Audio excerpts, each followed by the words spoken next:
In the blink of an eye, 10 years had passed since Demon Emperor Genio was eliminated. Hanju reached the second level of the Mahayana realm, and he brought the 6 paths of reincarnation technique to the 9th level of great completion. This time he did not comprehend a new divine ability, but his cultivation speed saw a significant increase. From now on, he could absorb the essence of the sun and moon above, and draw in the nether's spiritual energy from the netherworld below. Previously, when Hanju comprehended the 8th level of the 6 paths of reincarnation technique, he learned the divine ability Gate of Reincarnation. With this gate, he could step into the netherworld and absorb souls into the 6 paths of reincarnation. Before, due to insufficient cultivation, he dared not rashly enter, but now that the 6 paths of reincarnation technique had reached great completion, he decided to go to the netherworld to take a look. At first, he felt engulfed by dark fog, unable to see anything. Gradually, Hanju found himself in a bizarre sea of flowers, which was the legendary Sea of Netherworld Flowers. On the shore of the flower sea were countless floating bridges, and the black water flowing beneath his feet made him even more nervous. He spread his spiritual sense, finding nothing around him, but there indeed was water under his feet. This water was very strange. His spiritual sense directly dissipated upon contact. Could this water that dissolves spiritual sense be the legendary Stygian water? Unable to sense the spatial range with spiritual sense, and with the floating bridges complex and unpredictable, Hanju lost his direction for a moment. Just then, several souls flew past Hanju, and a light appeared at the end of one of the floating bridges. Hanju decided to follow these souls to see where they were going. After walking for a while, Hanju saw a bridge enveloped in thick fog. There was a stall on the bridge with someone handing bowls of soup to the souls. The souls lined up orderly before her, took the bowls from her hands, drank them all at once, then stepped onto the bridge and disappeared into the mist above the bridge. This startled Hanju, who immediately looked up at the sign at the head of the Bridge of Helplessness, Soup of Oblivion. I don't want to be reincarnated just yet. Better hurry on my way. Just as Hanju turned to leave, he was frozen in place by a terrifying pressure. Thinking of turning back before the life and death reincarnation, an ancient voice sounded behind Hanju. Mengpa might be a great power of the netherworld, certainly not to be underestimated. Hanju, facing the pressure, turned to look behind him, only to see a terrifying figure, 8 feet tall, reaching towards him. Hanju immediately performed a self-explosion of the Mahayana realm to prevent the netherworld's great powers from following the gate of reincarnation to the human world. The explosion shockwave lit up the entire Bridge of Helplessness, blew away the netherworld flowers, and overturned the floating bridges. Unexpectedly, Mengpa pointed a finger, and the shockwave abruptly stopped. With another word break, the self-explosion shockwave suddenly dissipated. Mengpa chuckled. No wonder you chose to self-destruct so decisively, using the Great Return Puppet technique. Ha, what a pity, what a pity. This lost divine technique, which had disappeared for 1,000,000 years, was the only existence in the puppetry system that could contend with the Great Luo back in the day. Interesting. What's the background of this young man? With a boom, Hanju opened his eyes within the innate cave dwelling and immediately closed the gate of reincarnation. His back was covered in cold sweat. The pressure he had just felt was too strong. It's worth noting that the heavenly puppet was of the Mahayana realm cultivation level, yet it was completely suppressed by the pressure. This netherworld cannot be entered lightly, Hanju thought fearfully. If the opponent were to lock onto my true self through the heavenly puppet, couldn't they kill me across realms? Despite the cave dwelling being encased in ice, Hanju felt an abnormal heat rising. Enlightenment Sword ran in frantically. Master, master, it's terrible. The 2 suns are about to fall. Hanju frowned. Could it be that the 2 golden crows are determined to descend to the mortal realm? At this moment, some places in the mortal world had become scorched earth, with cultivators from all sects joining the firefighting efforts. Even the spiritual herbs on ascetic Immortal Mountain could not withstand the high temperatures and began to wither. Sun Chang'an, Yang Tiandong, and others planned to offer the fat chicken as a sacrifice to heaven, as this calamity was indeed caused by it. Hanju was well aware that if the 2 golden crows entered the mortal realm, it would instantly turn into hell. Trouble seemed to follow one after the other, making it difficult for him to cultivate in peace. With the sky barrier as an obstruction, they couldn't enter the mortal realm. However, as the golden crows kept striking, cracks began to appear in the sky barrier. It was unclear whether these cracks were caused by the golden crow's impacts or if they were already present. Soon after, with a loud noise in the sky, the 2 golden crows truly broke through the sky barrier and entered the mortal realm. The chicken was terrified, trembling with fat. Golden crows fed on phoenixes, and the pressure of their bloodline caused the chicken's mental defenses to completely collapse. The mortal realm was in chaos, with many people planning to dehydrate themselves for self-preservation. At this moment, Hanju hesitated, wondering whether to strike at the 2 golden crows and just kill them off. Just then, the system popped up a notification. Innate Destiny individual detected. Would you like to view their origin? Hanju immediately chose to view. Divine Golden Crow, 7th layer of the Mahayana realm, in a juvenile state, abandoned by the Golden Crow divine race due to poor talent. These little golden crows came to the mortal realm, attracted by the aura of the Fusang Fusang tree, seeking to grow stronger. Due to the demonic race interfering with Heaven's Dao fortunes, the two little golden crows found an opportunity and tried to forcibly enter the mortal realm. Abandoned by the golden crow divine race, Hanju caught on to the crucial information. Since they were abandoned, killing them wouldn't offend the golden crow divine race, right? That's not necessarily true. For a divine race like that, face is extremely important. If they were to find out that their kin were killed by a mortal, how could they not be enraged? Killing them is not an option, nor is driving them away. Hanju could only charge towards the two sons. Since they're here, I might as well try that move. Having said that, Hanju unleashed the 9 dragons demon subduing seal, piercing through both sons with a single palm. The two young golden crows let out pitiful cries. The chicken on the ground, ready to meet its demise, suddenly noticed the temperature dropping sharply. Looking up, it saw the true fire of the suns dissipate quickly, and the sky barrier rapidly returned to its original state, as if it had never been breached. Heaven's Dao responded quite swiftly, and the mortal realm managed to avoid this catastrophe. Just as Hanju was about to leave, a figure rushed towards him. What happened to those two sons? Ji Xianchen asked curiously. Seeing Hanju, he wasn't surprised, and Hanju calmly replied, I persuaded them to leave. Ji Xianchen scrutinized Hanju and asked intently, so, it was you who took action just now? Hanju nodded. Then, you're also the one who eliminated the demon emperor? I could clearly feel the sword energy just now. Although Ji Xianchen was displeased internally, as he couldn't stand someone being stronger than him, if it was Hanju, he could accept it. He didn't want anyone other than Hanju to be stronger than him. Hanju immediately moved closer and covered his mouth. This matter must not be spread. Once it gets out, my life will never return to peace. Let the title of the strongest under the heavens be yours. Ji Xianchen was puzzled. This is a great opportunity to become famous. If you don't cultivate for fame, then what for? Hanju simply replied, I seek immortality. Hearing Hanju's answer, Ji Xianchen fell silent. Watching Hanju turn and leave, he didn't stop him, but his gaze towards Hanju's back was complex. Such a high level of thinking, it's as high as 3 or 4 floors. Suddenly, Hanju received a system notification. Ji Xianchen's favorability towards you has increased, currently at 3 stars. Hanju shook his head with a chuckle at the prompt. Can even this increase favorability? When he returned to the base of the Fusang tree, Morongqi was the first to ask, Ancestor, how did it go? Did you eliminate the golden crows? The presence of only one sun in the sky was enough to explain the outcome. Others looked at Hanju with admiration. Hanju said solemnly, the Golden Crow clan is an ancient divine race. How could they be easily killed? Morongqi asked with confusion. Then where did they go? Hanju chuckled and shook his sleeves, from which 2 beams of golden light fell. The bloodline suppression once again instilled a bone-deep fear in the chicken. It's the golden crows, those 2 golden crows that eat phoenixes. This time, the chicken was truly terrified and hid behind the Fusang tree, daring not to show its face again. Hanju said coldly, Fat chicken, you better get used to it. From now on, this Fusang tree will be guarded by you and these 2 golden crows together. Everyone hurriedly gathered around to observe the 2 golden crows. As expected of divine beasts, they indeed look unique. Phoenixes with 2 legs are common, but it's not easy to find chicks with 3 legs. With the true fire of the suns dispersed, the 2 little ones huddled together, shivering and looking pitiful. The disciples wondered why Hanju decided to keep these 2 troublemakers instead of eliminating them to prevent future problems. Hanju explained to them, the reason the Fusang tree attracts divine beasts is because the chicken alone is not enough to secure it. Now with the 2 golden crows here, the Fusang tree will finally be safe. In the future, if any of you wants to use them as mounts or something, you'll definitely be the brightest star on the street. After saying that, Hanju started to intimidate the little golden crows with a stern face. I'm giving you a chance. If you recognize me as your master, not only will I let you live, but you can also become stronger. The 2 little golden crows looked at each other, seemingly unconvinced, and asked, do you think you can keep us? Hanju immediately released his pressure. Your descent caused havoc in the mortal realm. Where do you think you can go now? More importantly, you've disturbed my cultivation, making me endure high temperatures for many years. Morongqi also chimed in to support. The spiritual herbs on ascetic immortal mountain were scorched by you. If you seek death, being made into a small wild chicken stew with spiritual herbs might be a good option. Or perhaps even a full golden crow meal set, which could become a best-selling product of the Jade Pure Holy sect. Being young, the 2 little ones were easily intimidated by the group and quickly knelt down to submit. Sun Chanen expressed his concern. If other sects find out about the golden crows being with us, could they come to the Jade Pure Holy sect seeking compensation? Hanju instructed everyone to keep the matter of the golden crows a secret and then imprinted the 6 Paths ultimate seal on the little golden crows. Your sins are grievous, and you have become mortal enemies with the beings of the mortal world. From now on, without my permission, you are not allowed to leave ascetic immortal mountain. I'm marking you as one of our own, and while you are here, you must respect your teachers and not harm your fellow disciples. Hearing Hanju's warning, Chick felt its backbone stiffen. Master, Fairy Shishuan said these 2 little ones are divine beasts, but they don't look so strong. Hanju gave Chick a cold stare. Their cultivation is indeed average. village, merely at the Mahayana realm. Chick was terrified. Mahayana realm? Hanju ordered the 2 golden crows to guard the Fusang tree with Chick, telling them to ask the fat chicken if they had any questions. Don't judge it by its looks. It's actually a phoenix, the juicy kind of phoenix that you golden crows love to eat. The chicken was scared witless again, now having to live and eat with its natural enemy. Master, do you really not love Chick anymore? Sun Chanen began introducing the layout of the Fusang tree to the small golden crows. The one with the basketball court on the first floor is the fat chicken's pigsty. You two will live in the new room above it. Get along well. Neighborhood relations are very important. Yang Tiandong said to Chick, golden crows are of the highest bloodline among our demon clan. You should get on well with that little female golden crow. If you can marry into the golden crow clan in the future, you'd really be transforming into a phoenix. Being lectured by everyone, Chick felt defiant inside. Just 2 Mahayana realm little golden crows. I, Chicken Lord, will step on them under my claws sooner or later. The little golden crows instantly cast friendly glances at him. Feeling the suppression of their bloodlines, Chick, without needing the deities to lift a finger, instinctively started digging its own grave. Soon, there was a new tomb on Ascetic Immortal Mountain. A year later, a visitor came to Ascetic Immortal Mountain. It was Xian Qingjun who was planning to ascend. With her wide knowledge, Xian Qingjun recognized the small golden crows at a glance. She exclaimed, living on the Fusang divine tree are divine golden crows. My little boyfriend's place is indeed extraordinary. Hearing someone praising the little golden crows, Chick burst out from its tomb in a rage. Who keeps going on about golden crows? Golden crows, wait till Chicken Lord's bloodline awakens, and I'll give you a surprise. Xian Qingjun smiled slightly. Didn't expect you little phoenix to have quite the spirit. Chick recognized Xian Qingjun at a glance, knowing naturally who the real mistress of this mountain was. Xian Qingjun took out a demon pill. I'm about to ascend. This Mahayana realm demon beast's inner pill is for you. You also have to work hard, little phoenix. Chick instantly understood Hanju's feelings. What man could refuse a wealthy and generous rich lady casually giving away a Mahayana realm demon pill, both salty and sweet? What man wouldn't like that? At that moment, Hanju also came out. What wine brought you here? Fat chicken, aren't you going to say thank you quickly? Hanju came out with a smile, followed by a bewildered enlightenment sword. Chick was about to thank Lady Xian Qingjun, but with a clever turn of thought and sweetly said, thank you, master's wife. Hearing this, Xian Qingjun burst into laughter, but then enlightenment sword blurted out, another lady master? Xian Qingjun's face darkened instantly. Tell me, what do you mean by another? Hanju felt a sudden tension. She's just a child, don't listen to her nonsense. Xian Qingjun looked at Hanju with a smiling face. You've even subdued golden crows. You must be at Mahayana by now, right? Hanju nodded, sensing that her words had deeper meanings. No wonder you can keep beauties in golden houses. With various divine items by your side, your cultivation speed is indeed fast. Hearing this, Hanju suddenly felt he had missed something. Could this woman be eyeing my Fusang tree? Or is it that the spiritual energy leakage here is too severe? If this place continues to develop, it will surely be seen as a strategic location by powerful beings. At that moment, as if responding to Hanju's thoughts, the system immediately popped up a notification. You can choose a location, and the system will help create a barrier. Cultivators outside the barrier cannot detect changes inside. Hanju had forgotten that his system had this feature and immediately asked the system to activate the barrier. Because his cultivation had increased so rapidly, the barrier underwent 2 evolutions, and now could perfectly cover the entire Ascetic Immortal Mountain. Xian Qingjun nodded. You're not as dull as I thought. The effect of this barrier is indeed good. You'll need to be careful in the future not to expose yourself easily. Some powerful beings have already started to take notice here. It's hard to say who they are at the moment. After saying this, Xian Qingjun walked towards Hanju's cave dwelling, indicating for Hanju to come in as she had something to say. Hanju instructed Chick and Enlightenment Sword to guard the entrance and not let anyone disturb them. Enlightenment Sword was confused, while Chick, with a smirk, told her to mind her own business. What else could the master and master's wife be doing in the cave dwelling? Once inside the cave, Xian Qingjun looked around at the treasures filling Hanju's dwelling and was quite moved. I once thought Ji Xianchen was the top prodigy under the heavens, but it turns out to be you. I indeed misjudged back then, but it also shows my good fortune to have met you when you were not yet strong. Now that you're at such a level, my little cultivation partner, would you think of shaking me off? Hanju smiled. Of course not. After all, you have helped me a lot. If you need me in the future, I will definitely assist with all my might. Though they were cultivation partners, they were very polite to each other. Xian Qingjun turned her back and raised her right hand. I won't beat around the bush with you. I have an opportunity for you. Do you want it? Hanju was startled. I'm already at Mahayana. Worldly opportunities are of no use to me. Could it be that you're talking about? As they were talking, Xian Qingjun underwent a stunning transformation. Yes, exactly what you were thinking. I can take you to ascend. As Xian Qingjun's ordinary appearance vanished, replaced by a seductively beautiful visage with captivating eyes and delicate features, Hanju was momentarily mesmerized. Indeed, it would be impossible for the Grand Demon Lord to look so ordinary. What do you think? Would you like to ascend with me, little looking like this? Hanju shook his head. I don't want to ascend just yet. The demon lord was puzzled. Why don't you want to ascend? You should know that our chances of survival would greatly increase if we were together. Hanju said helplessly. I have people on the higher planes, not benefactors, but enemies. If I ascend with you, I might implicate you. It's better for me to stay in the mortal realm and cultivate. Xian Qingjun thought Hanju was afraid of the owner of the green python great sage. However, Hanju told her about the vermilion bird, another divine beast waiting to beat him up. Xian Qingjun frowned upon hearing this, giving Hanju a deep look. She suddenly felt that the man before her was enveloped in mystery, as if he was the world's most enigmatic puzzle. Since that's the case, let me help you one more time before ascending. Would you like to cultivate with me for half a year? Xian Qingjun leaned in close to Hanju, asking with a smile. Hanju instinctively wanted to refuse, but then he thought about the fact that she had indeed invested a lot, having provided him with so many resources before, and besides, her appearance wasn't bad. Hanju agreed. Alright, just go easy. Hearing that the master and the master's wife were to engage in half a year of interaction, Chick immediately pushed Enlightenment Sword away. The master's wife is going to eat the master. Little kids shouldn't watch. Hurry up and leave. Chick then imagined the follow-up story for Hanju. In its view, after deep interaction, the master and master's wife would have produced a love child. After a 6-month pregnancy, a beautiful daughter named Han Ling would be born. The young miss, being doted on from a young age and possessing various unique skills of ascetic immortal mountain, would descend the mountain alone to pacify the demons of the world. Every new year, the family would enjoy a harmonious time making dumplings together. Lost in its own storyline, Chick was brought back to reality by Yang Tiandong, reminding it that the master had not yet settled the score with it for the Golden Crow disaster. Feeling proud, Chick had already asked Sun Chang'an to prepare a hearty barbecue feast for Hanju, believing it would surely revive his spirits. Just then, Enlightenment Sword noticed the master's wife and the master emerging. Chick thought Hanju would be exhausted, but instead, Hanju and Xian Qingjun appeared more vibrant, their cultivation seeming to have increased significantly. Chick's beliefs instantly collapsed. What about the promised young master? Where's Han Ling? Hanju grabbed it by the feathers around its neck. Keep talking, kiddo. Let's see what else you've concocted for me. We were just discussing the Tao for half a year, and you've spun such a wild tale? Xian Qingjun smiled gently. Don't be too hard on the little phoenix. Try to get along with your disciples. After saying this, Xian Qingjun transformed into a cloud of demonic energy and ascended, telling Hanju they would meet again in the heavens. Hanju felt a pang of regret as he watched her leave. After being wary of this woman for hundreds of years, it must be the workings of heaven's Tao. My Taoist heart cannot be swayed by a woman. Wish you a journey as splendid as the tapestry of fate. Sun Chang'an, who had been diligently grilling, handed over a mutton whip and mutton testicle combo to Hanju. Ancestor, you need to replenish. Why was it so short this time? Are you not up to it? In a blink of an eye, another 7 years passed, and the 9 Cauldrons sage finally led the Jade Pure Holy Sex demon subduing squad back home. They had been delayed for many years after accidentally entering an ancient secret realm on their way. Hanju opened his interpersonal relationships to check his messages. Hanju frowned. Fang Liang had encountered another stroke of luck, continuing his streak of good fortune. If this keeps up, he might return as an immortal. And Ji Xianzhen, why leave the mortal realm so early when he could have enjoyed being the #1 under the heavens? Why ascend so soon to serve others? Hanju noticed that Mafuchu had acquired demonic destiny and wondered what that meant. Could it be that the demons still harbored their ambitions? Brother, you must act wisely and not cross the line. Just then, a familiar voice appeared behind Hanju. Husband, I've missed you so much. Hanju frowned. Great, didn't fall into the demon lord's hands, but still couldn't escape this. Han Elder, were you the one who killed the demon emperor? 9 Cauldrons sage asked excitedly, barely containing his emotion. Hanju told him not to spread the word, to avoid unnecessary trouble. The Jade Pure Holy Sect was not yet invincible. Xing Hongxian looked at him with admiration. As expected of my husband, you are now undoubtedly the top cultivator in the world. Hanju quickly demurred. You flatter me too much. There are still many powerful beings hidden in this world. We must not underestimate the people of the world. No matter, my husband is the strongest. Fairy Shishuan also showed a reflective expression, recalling the past. She never would have thought that this disciple, who once caused her so much headache, would become the foremost cultivator in the world in just a few hundred years. Hanju's status also made her realize something important. Talent truly matters. With exceptional talent, one doesn't need to venture out into the world. The speed of cultivation growth can still be unparalleled. Without the right talent, even if one encounters numerous opportunities, catching up to the prodigies of the world remains a daunting task. Fairy Shishuan said, recently, a real demon has appeared in the world, and his name should be very familiar to you. Hanju responded indifferently. Is it Mafuchu? Do you think we should issue a kill order? If he really tarnishes the name of the Jade Pure Holy Sect, people might start to think the Jade Pure Holy Sect is a demon path sect. Hanju asked, has Mafuchu started killing? Not yet, but rumors say he's a real demon. Then let's leave it be for now. I do have a good impression of Mafuchu, but it's just that, a good impression. If he crosses crosses the line, I certainly won't spare him. Just then, Hanju suddenly received a system notification. D. Hongya has developed a good impression of you, currently at 3 stars. Hanju was puzzled. Who is D. Hongya? Everyone was truly astonished when they saw the 2 little golden crows, not expecting that the sons capable of destroying the world were actually these 2 little ones. 9 Cauldrons Sage gave Hanju a big thumbs up. Who would have thought that the unsolved mystery of the disappearance of the golden crows would be thanks to you? If it weren't for my position, I'd really like to swear brotherhood with you, Han bid brother. After some pleasantries, Hanju bent down to whisper to the little golden crows. How are you 2 golden crow brothers settling in? I just received instructions from your mother, and from now on, if you need anything, just let me know. It turns out Hanju had just received a system notification. D. Hongya, cultivation level unknown, from the golden crow divine race, once gave birth to 7 golden crows for her husband. The youngest 2 golden crows were expelled from the golden crow divine race due to poor talents. D. Hongya, concerned for her offspring outside, learned that you had taken in the 2 little golden crows and developed a good impression of you. If you were to kill the 2 little golden crows, you would earn D. Hongya's enmity, and she would not rest until dead. Current favorability is at 3 stars. It turns out this person was the mother of the golden crows, and Hanju secretly felt relieved, glad he hadn't killed the 2 little golden crows, or else he would have been doomed. This was the first time the system had encountered a terrifying existence whose cultivation level it couldn't identify. Since she had developed a good impression, it meant she didn't mind me being their master. If there's a way to help the little golden crows improve their cultivation, ascending to the higher realms in the future might mean having a powerful backer. Hanju didn't want 9 Cauldrons to continue the pleasantries here and suggested, now that the world is at peace, why shouldn't our sect disciples take this time to go out and gain some experience? 9 Cauldrons agreed, saying he had the same intention and would now start lifting the sect's restrictions to let disciples go out and seek their fortunes. Saying this, he quickly left. With 9 Cauldrons gone, Hanju planned to continue his cultivation seriously. Even though he was already invincible in the world, he had no intention of slacking off. However, unlike before, this time he wanted those close to him to stay. Hanju wanted Fairy Sichuan to bring Chang Yuer over to cultivate with him for a while. The essence of my breakthrough to Mahayana is still present, which could help guide you to the next level. This invitation was truly unexpected, and Fairy Sichuan was momentarily stunned before agreeing. Xing Hongxian didn't expect Hanju to invite Fairy Sichuan first instead of her. Her cultivation progress had fallen far behind them. Comparing herself, she indeed felt more and more distant from this man. Just then, an unexpected offer came along. Hanju also invited Xing Hongxian to cultivate together, but she shook her head. Husband, maybe I should pass. Having Fairy Sichuan and Chang Yuer with you is enough. After all, Fairy Sichuan became a sect elder early on, naturally gifted. Chang Yuer is also exceptional. Both seem more suitable to cultivate with you than me. I think I'll go out and see if there's a better opportunity for me. At this moment, Hanju was puzzled. Xing Hongxian would have excitedly agreed in the past. Fairy Sichuan then clarified, Miss Xing, you misunderstood. Hanju and I are not cultivation partners. Xing Hongxian said it was okay. I don't mind if my husband has other cultivation partners. It's just that I'm just afraid of falling behind in cultivation. My talent is much inferior to Fairy Sichuan's. Advancing to the Tribulation Crossing realm seems almost impossible for me. Hearing Xing Hongxian's honest words, Hanju and Fairy Sichuan were momentarily silent. Indeed, without a major opportunity, transformation would be difficult. Xing Hongxian smiled slightly, so rather than waste time on an inevitable outcome, I might as well go out and try my luck. Then I can ascend with my husband. I know you have many unique methods, and even if I can't advance to the Tribulation Crossing realm, you could help me be reborn with unparalleled talent. But I don't want you to see me age, nor do I want to serve you in another body through reincarnation. So I must try, for myself and for us, to fight for a long-term future. Another person clapped in agreement. It was Chang Yuer. I've witnessed my junior brother's growth and was happy for every breakthrough he made, but with each one, I felt more powerless. My talent isn't top-notch either, and I can't keep up with junior brother even if I spent my whole life trying. So I understand your frustration. Although ascetic Immortal Mountain's cultivation environment is unique, it's more suited for high-level cultivators. With our talents, we're just wasting resources here. I don't want to hold my junior brother back. So, I also want to go out and find a chance to change myself. Miss Xing, do you mind if I join you? Let's see who can have the last laugh. Chang Yuer smiled at Xing Hongxian, who returned the gesture. Of course, I don't mind having a familiar face with me. With that, the 2 women warmly embraced each other, like longtime best friends. Hanju shook his head helplessly. Since you've made up your minds, then follow your hearts. But before you go, I'll need to upgrade your heavenly puppets. Spend some time with me for a while. Not long after, someone else came to the Jade Pure Holy Sect. Wherever this person went, even the most resilient soul-chasing flowers in the wild withered away. Upon seeing the Jade Pure Holy Sect's boundary marker, the person realized that the Jade Pure Sect had changed its name. Finally home. This feels so surreal. After so many years, it felt like a long dream. Another voice beside him said, I wonder wonder if everyone is well, but at least, we're back. Master, it's me, Su Chi, your direct disciple. I've finally returned. Ever since that unfortunate step into the Jade Pure sect, a series of misfortunes befell the sect. The biennial Flying Sword Rally was ruined when an unexpected change in terrain caused all participants to fall into the sea. No one knew these changes were brought by the King of Misfortune. For many years, even as the Green Python Great Sage led the demons to sweep across the world, bringing disaster to all living beings, even as the Demon Emperor descended upon the world, erasing all in his path, even as the Vermilion Bird descended, setting the heavens ablaze, none of it made Hanju lose his composure like now, because the system detected the strongest nearby, Su Chi, at the 7th level of the Spirit Transformation realm. Hanju murmured in surprise, Su Chi is back? The system didn't give any warning. It's been 300 to 400 years since we last met. It makes sense for him to return home now. I didn't expect even the monster-taming demon sect couldn't hold him back. There's not much left that I fear. It seems unrealistic to find such excuses to send him out again. Su Chi, finally about to meet the master he had been longing for, was about to return to ascetic Immortal Mountain. This is the home that has given new meaning to my life. No one knows it better than I do. Doggy asked Su Chi, you once said you've been practicing ascetic cultivation on the mountain with your master since you were young and never went out. Are you sure you're familiar with the Jade Pure sect? Su Chi replied, that's not important. Let's go to the inner city for a tour before visiting master, to experience the worldly pleasures and eat some delicious chicken I've never had before. Unbeknownst to them, Hanju had already approached them. Seeing Hanju, Su Chi exclaimed, Master, I've completed the mission you gave me. Thank you for your covert protection over these years. Hanju thought awkwardly, what covert protection? That's your bad luck. I'm not carrying this pot. Hanju said, you dare to cause trouble after the fall of the Demon Dynasty. You're quite bold. It's not that easy to enter my territory. Su Chi was confused. Master, what are you talking about? I didn't cause any trouble. Hanju sneered, and a 9 Dragons demon subduing seal hit Su Chi, knocking him unconscious. Doggy was shocked and immediately picked up Su Chi, saying to Hanju, Master, have you lost your mind? He's your disciple. Hanju asked Doggy to keep away from Su Chi, then said, you've noticed the potential within Su Chi, and you were trying to lead him down the path of a demon cultivator, thinking I wouldn't find out? As soon as he finished speaking, a powerful demonic aura emerged from Su Chi's body. Doggy was shocked and said, this is demonic energy? How is it inside Su Chi? I've never seen this before. A demon master floated out from Su Chi's body, laughing sinisterly. You are quite capable to have noticed my presence. Hanju asked, fellow Taoist, why are you hiding inside my disciple's body? The demon master said, to notice my presence, you must be at least at the Mahayana realm. No wonder this kid keeps talking about you. Hanju received a system notification. Demon Master, Mahayana realm level 7, soul fragment state, the strongest demon cultivator in the demon path for 10,000 years. Honored as the demon master, bears hatred towards you because you are Su Chi's master. Will seek to kill you given the chance. Current hatred level, 4 stars. Hanju made a sudden move, using the 6 paths soul absorption to try and control the demon master's soul fragment. The demon master angrily said, what are you trying to do? If you dare to attack my soul fragment, be careful, or you'll pay with your disciple's life. This kid's body has been taken over by my soul fragment, and if you dare to destroy me, his spiritual sense foundation will also be destroyed. So what? Hanju said indifferently. The demon master continued to threaten, my true body roams the world, and I never delay my revenge. If you dare to attack this soul fragment, clean your neck and wait for my true body to personally come and settle the score. Hanju remained calm. Killing those of the demon path is the duty of us on the righteous path. However, we have no grudges or grievances. If you let go of my disciple, I will allow this soul fragment to leave. How about that? The demon master disdainfully said, naturally. After speaking, he left Su Chi's body. Su Chi woke up, and resentment towards the demon master surged within him. Demon master, when did this happen? Were you spying on me? Hanju, satisfied with how things turned out, said to the demon master, you may leave. The demon master left grudgingly, saying farewell as he went. Hanju saw the system notification that the demon master's hatred towards him had increased to 5 stars. Su Chi, concerned, said, Master, he wanted to take me as his disciple, but I refused. Be careful in case he seeks revenge on you. Hanju reassured him, don't worry, I was just playing the long game, baiting him. When his soul fragment returns to his main body, he'll get the same treatment as Jinaya. Hanju thought to himself, the surface use of the 9 Dragons demon subduing seal forced the demon master out, but it was a feint, leaving a trick up my sleeve. Even as a Mahayana, he couldn't detect the slightest clue. Hanju took Su Chi and Doggy back to ascetic Immortal Mountain. At the mountain gate, many disciples who had heard the news came to see, and Sun Chang'an, an enlightenment sword, saw the legendary second senior brother Su Chi. Sun Chang'an exclaimed, so this is the legendary second senior brother? Quite handsome. Hanju quickly took Su Chi into the cave dwelling for closed-door cultivation. At this time, Chick said to Doggy, it's been years since we last saw each other. How have you been doing outside? How about a little spar to see how far you've come? Doggy thought to itself, asking despite knowing, you obviously know your cultivation cultivation is above mine. A real spar would definitely end in me getting thrashed. It's infuriating. After all these years of hard work outside, I'm still not as good as those who stayed home. Doggy began assessing others, looking for someone it could possibly bully. It thought of Yang Tiandong. Wasn't Yang Tiandong just at the nascent soul stage? He's reached spirit transformation so quickly, the master must have taught him a lot. Though his realm is lower than mine, sparring with him would likely end in my defeat, especially since the master has overcome stronger foes before. Then it looked at Sun Chang'an. This Baldi's cultivation seems similar to Yang Tiandong's, but his spiritual power seems almost infinite. It looks like he specializes in defense. I can't win a war of attrition against him. Then it saw the only female disciple, Enlightenment Sword. This lady's spiritual power is also unending, but her cultivation is only at the nascent soul realm. I could probably bully her a bit. However, knowing the master, with such spiritual energy capacity, she must be favored by him. I better hold back. Finally, Doggy set its sights on a little chick in the yard, thinking, I know it's shameless, but I need a victory now to prove the dignity of the primordial chaos great sage. This is about dignity. Golden Crow couldn't believe Doggy would choose it, actually, because it had concealed its aura and appeared no different from Chick on the surface, which is why it was chosen. Me? Are you sure? Doggy pointed at the little Golden Crow and said, yes, you. Didn't expect it, huh?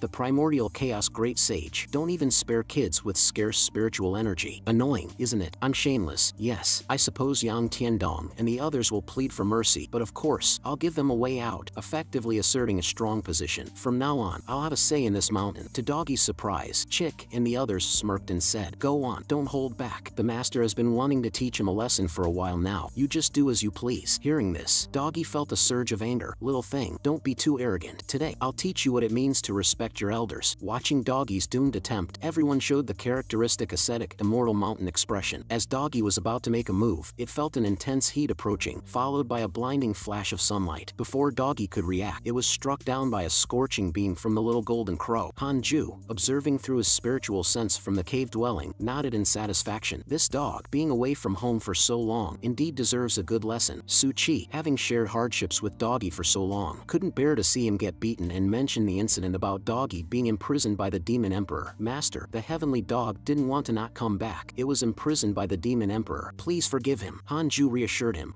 If it had come back with Yang Tiandong earlier, none of this would have happened. Well, let's leave it at that. At this moment, Chick asked in confusion, Master, why did you place so many seals on Su Chi? Hanju explained to Chick, Su Chi's power has been somewhat out of control due to the Demon Master's interference, so I patched it up. For the time being, Su Chi will stay in my cave dwelling to cultivate until he gains control over the unruly power. It's better you guys don't invite him out for fishing or anything. Yang Tiandong and the others were envious of Su Chi getting personal guidance from the master. Junior brother, I didn't expect you to receive personal guidance from the master. It looks like the master is planning to focus on cultivating you. Su Chi responded, Senior brother, don't worry, I will cultivate diligently and not let down master's earnest efforts. Hanju told Su Chi, from now on, you will stay in the cave dwelling and cultivate with me. Su Chi responded emotionally, that's the warmest thing I've ever heard. Even Enlightenment Sword, who had always been in the cave dwelling, was sent out by Hanju. Oh right, Enlightenment Sword, you should stay outside for now. Enlightenment Sword was confused.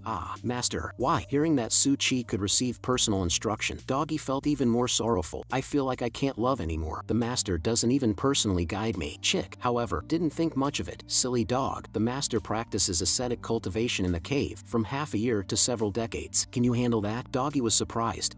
Cultivate for so long? I can't stand that. Chick took something out, then isn't that settled? Here, take this, and join us for the team building later. Doggy didn't understand the rules of the ascetic cultivation to immortality fishing squad. Team building? What's that for? Yang Tiandong answered, of course, it's for fishing. I painstakingly researched 18 techniques for fishing all night. We won't come back empty-handed today. Hanju smiled bitterly. After encountering Su Chi, it's not up to you whether you come back empty-handed. At this moment, Hanju received a system notification. Hanju read it and felt that the cultivation world was much more peaceful than before. Xin Qingjun has ascended. Meeting her again will be uncertain. Demon Path Divine Ability? Mafuchu is walking further down the path of a true demon. Speaking of the demon path, I wonder if the Demon Master's soul fragment has returned to its body. At the other end of the universe, in a desolate desert swept by wind and sand, besides the mark of the Demon Master, Hanju sensed another mark. Why is there another Six Paths ultimate seal here? It turns out to be Maju and them. In front of the Demon Master stood three people, Mafuchu, Maju, and a woman in a long robe. True demon, stop struggling. Your Mo family's bloodline mission is to assist our demon race in overturning the mortal realm. Once the human race is annihilated, as contributors, you all can ascend to the higher realms and become immortals. Mafuchu clenched his teeth. I have no interest first in your ascension. Don't think you can make our MO family the demons that bring disaster to the human race. The Demon Master scoffed. Oh, haven't you killed enough people? Mafuchu retorted. Those killings were not my intention. Many times, I was forced. The Demon Master mocked further. Ha, what about your brother Zhou Fan? Do you remember how you killed him? Mafuchu's expression darkened instantly. You, Maju also fearlessly said. Demon Master, just give up. Although our MO family has demon blood, we are still essentially human. If we really help the demon race replace the human race, then we're nothing but traitors seeking glory from our ancestors. Seeing the three from the MO family unmoved, the Demon Master became a bit angry. Little girl, you're seeking death. Feeling the approach of death's oppressive force, Maju thought of Hanju again, and is only at the Tribulation Crossing realm, and the puppet Hanju sent. Using it to fight the Demon Master is undoubtedly like throwing an egg against a rock. It seems we are about to part ways. At this moment, the woman in the long robe, the MO family head Moyiling, interjected. Lord Demon Master, even the Demon Emperor never achieved such a feat, let alone our MO family alone. Moyiling continued. May I ask, has the demon race sent any powerful reinforcements? The Demon Master arrogantly replied. Why need reinforcements? I myself will assist the MO family. Unable to hold back, Moyiling asked. Are you saying you are stronger than the deceased Demon Emperor? The Demon Master disdainfully said. Demon Emperor? How can he compare to me? The reason I didn't act earlier was merely to use him to test the strength of the righteous path, allowing him to reveal all his cards. As for me, in order not to be rejected by Heaven's Tao, I've deliberately suppressed my cultivation level, but I'm actually close to the 9th level of the Mahayana realm. Hearing this, Hanju snorted coldly. The demon race really harbors evil intentions, daring to plot against our human race with just a Mahayana realm, simply seeking death. This is a good opportunity to teach Moyiling a lesson to prevent further troubles later. With that, Hanju raised his right hand, his middle finger pointing towards the horizon. Heaven and earth, mysterious yellow boundary breaking sword finger. Aren't you the type who doesn't seek revenge overnight? If I want to, I can do the same. In an instant, a terrifying pressure surged, startling the Demon Master into an instinctive attempt to look back, only to feel a sword light shining on the back of his head. The Demon Master had no time to react, catching a glimpse of a sword energy shot towards him, followed by the sound of a godlike chant from a crack in the space above his head. With a booming sound, the sword energy swept across, engulfing the Demon Master's form. The Demon Master was completely annihilated, both in body and spirit.